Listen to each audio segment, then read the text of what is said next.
Tunay mga kauban babae? Oo. Yung mga kaidol, no? May tao pala dito. So, andun na sila sa bandang unahan. So, yan. Kasi naiwan po tayo mga kaidol, no?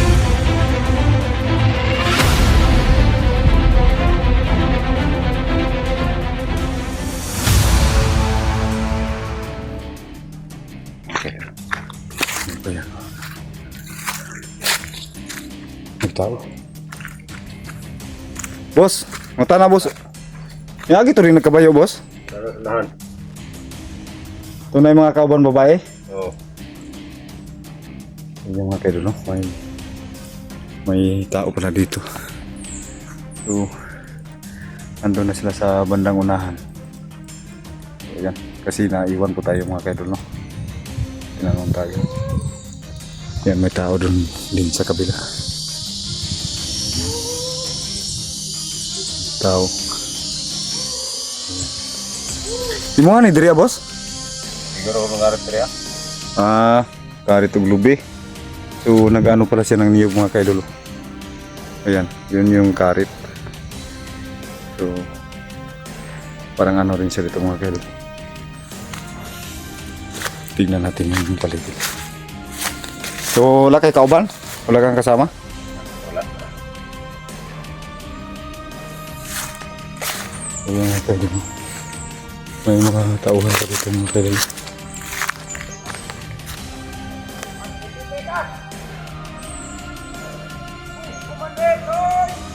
Yung mga tao ito may nakakilala sa atin.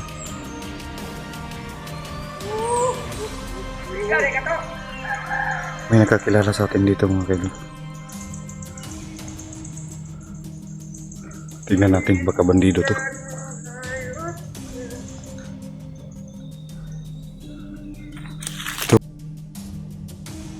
Yan, sinasabi nila na vlog daw.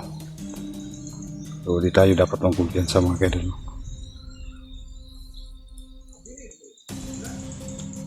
Kauban mo na boss? Kauban mo sila? Dili daw mga kaidol. Antayin natin. Hindi lang tayo dapat magkumpiyansa.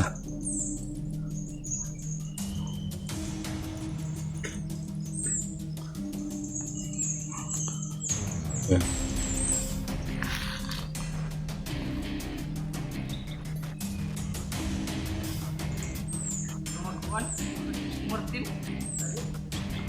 Kilala tayo mga kaidol. Ito isa malaki katawan, no? Parang si Carlos Agassi ba? Yung puging-pugi yung nasa bandang ulahi. Yan. So, kilala pala tayo mga kaidol, no? Asa mo? May nakakilala pa rin sa atin. Pugi mo ah. Ay. Teka. Ha? Tanggit. Mga pugi ba? Ito. Dito may uban niya itong isa ba? Habis daming durian. Kaya ron bida. Karon pa. Nabiyan ko nila no, yan utana ko ning isa ka tao. Ano sa to na daw, agi na daw. Nagkabayo daw. Tugupuhan ning motohanan ngano na mas bukid ni mga gwapong tao ni. Ano ko isa umur Carlos Agassi yo. Dabi, purma sabi. Pagka matsuhaw mabayot taan ni pud oy. Ay isa. Amurinti bitaw mo? Niya uban niyo tao. Dire ang bukol ng bigat. Asa man yung kuha day? Wala pa gani. Kapag may pagkabot po naman. Pisto. Buwas yung area dito. May isa, kanang isa mga kaidol, dili na katuhan nga bandido na pugi mo kayo sa punong isa. Pero di na ako dapat mumpiyansa ni mga tawhanan eh. Nya, unar ko niyo. Mas layo-layo po ito ba? Oo, layo-layo po to. Unar ko niyo ha? So, dire kagyo. Boss, salamat boss! Sige. May nakakilala pa rin sa atin. So, kasi taga rito po tayo mga kaidol. May mga nakakilala pa sa atin dito. At saka kilala ko rin. So, dito ang itinuro.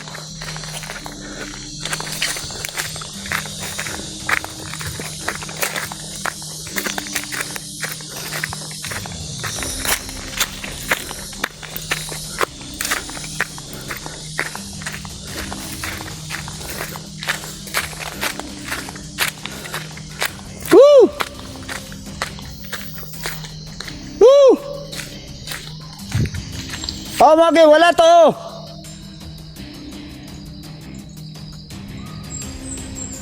Wala to.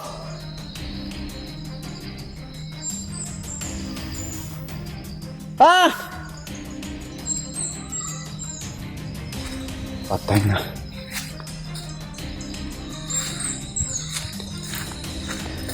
Asa?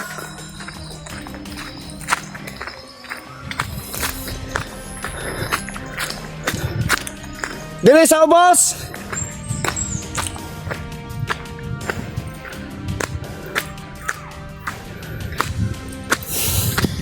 Iniwan tayo mga kadol.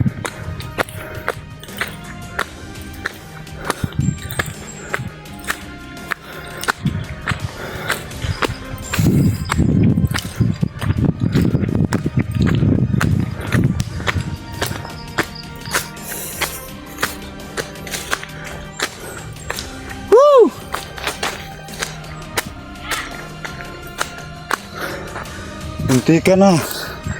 Kala ko na ano na tayo. Eh.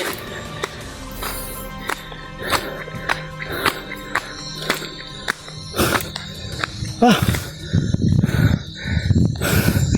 May naghintay pa rin sa ating mga kadol.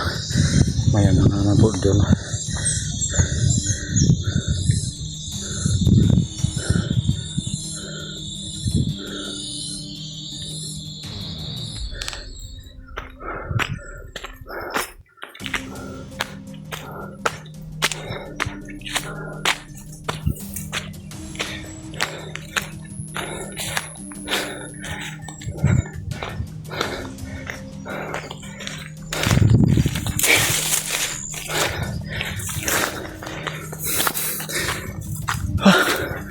Grabe, nakakapagod.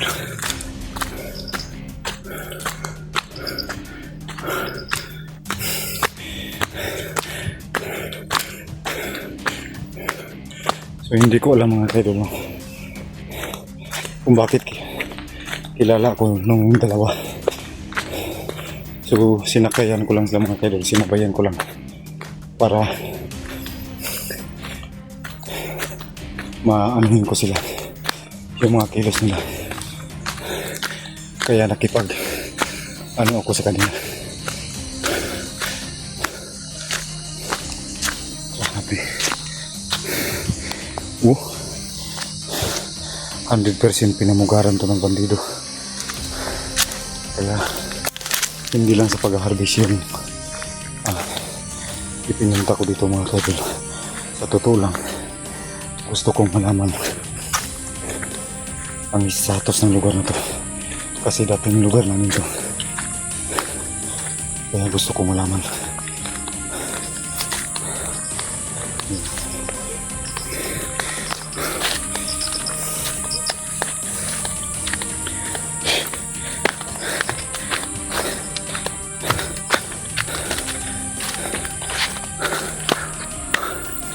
Yan.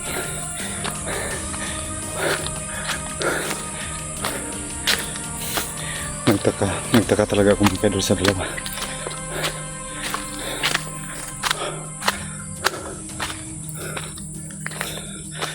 Ba't nila ko kilala?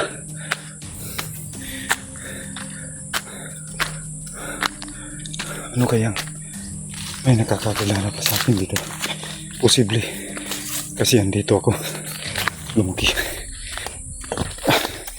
nung hindi pa ako naging commander. Yan yung mga malalawak na area.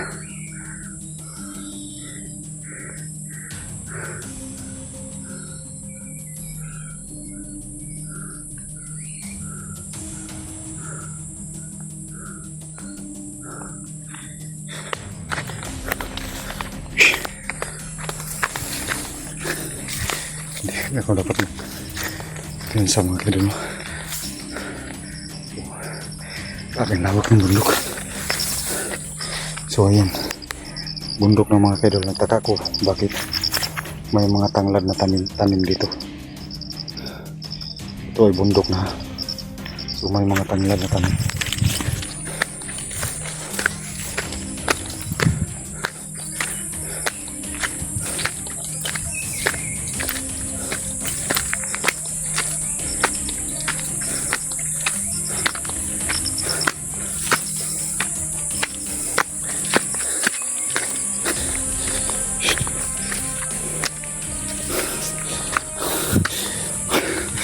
Grabe yung kabak sa dibdib ko mga kaidol. Sana samahan niyo pa rin ako sa exploration na yung dating lugar ko. Yan.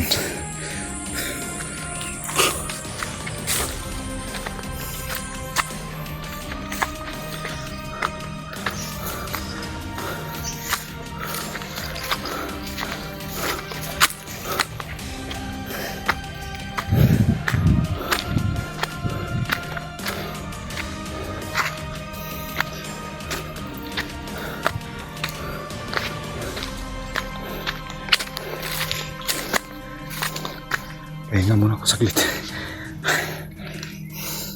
Bilis maglakad ng pinsan ko mga kaidol. At saka naano talaga ako sa yung tatlong lalaki na daanan ko.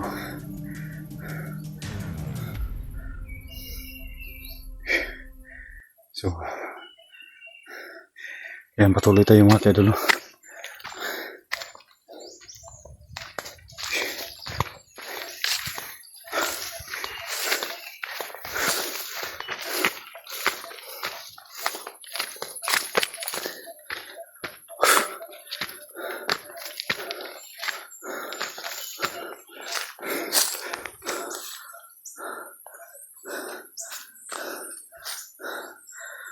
Grabe.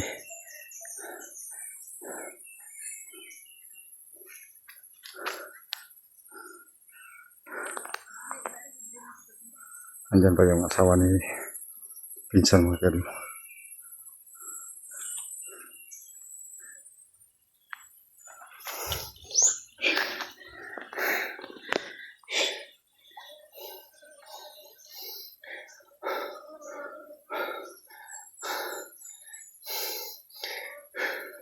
Sa tagal ng panahon na hindi ako nakabalik dito, ngayon lang may nakakakilala pa sa akin.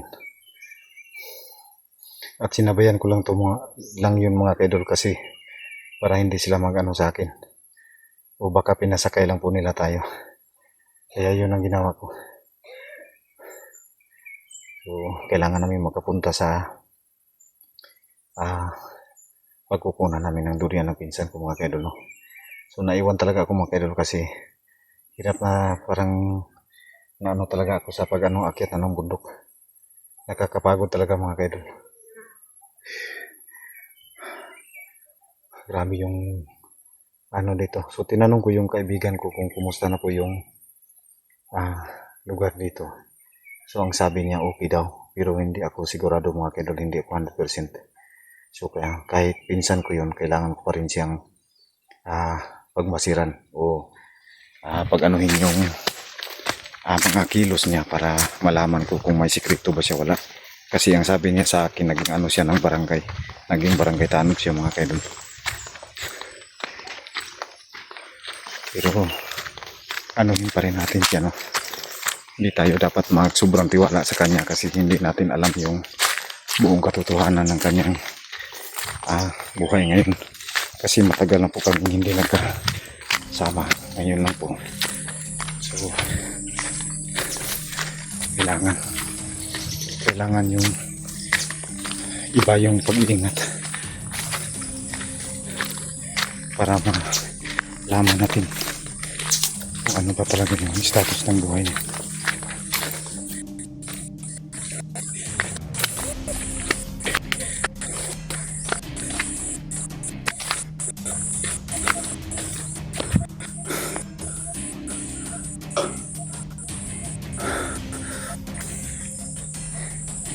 Doon kami mga kaidol.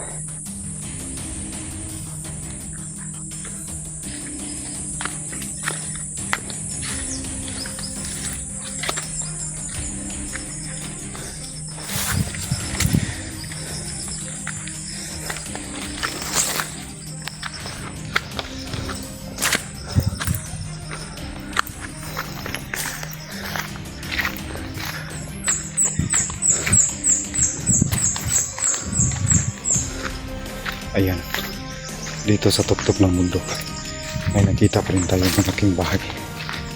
May malaking bahay din kami madadaanan. Ayan.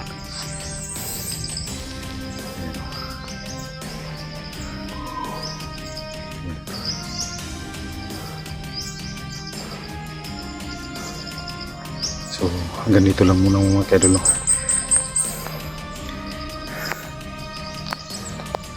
Puputulin muna natin yung video natin dito mga kaidol, para makapagtipid tayo ng baterya mga kaidol, kasi 15% na lang po yung cellphone ko, tapos malayo pa yung lakarin namin. So baka doon ako makapagawa ng video sa pararatingan namin. So yan, God bless po sa inyong lahat mga kaidol, maraming salamat po.